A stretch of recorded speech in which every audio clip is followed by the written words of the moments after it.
If Bitcoin were to be regulated, could it be viable? Look at one of the main functions of government is to create currency. And Bitcoin is successful only because of its potential for circumvention, lack of oversight. So it seems to me it ought to be outlawed. It doesn't serve any socially useful function. We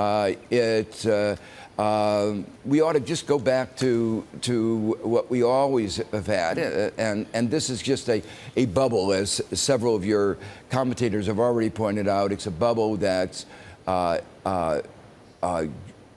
to give a lot of people a lot of exciting times as it rises up and then goes down. But what I was talking about is the medium of exchange that we use for transaction. And what I was trying to say is, let's move away from paper into the 21st century of a digital economy. This is away from your Nobel Prize, and it's away from your acclaim in economics, but I'm going to go there anyways. Charles Mackay, 1841, talks about our peculiar follies in the behavioral component that makes for these bubbles, whether it's 1637 and tulip bulbs, 1840 rose. Bring up the chart here. Here's the bubble in the making. This is log Bitcoin. I can't stand the arithmetic charts. And this is all you need to know. This is massive convexity. I haven't seen that chart since the tulip bulbs when we were doing surveillance by semaphore.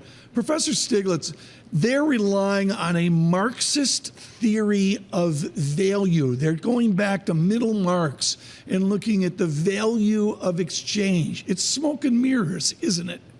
Precisely. Thank you. Why? Well, the value of a Bitcoin today is expectations of what the Bitcoin is going to be tomorrow.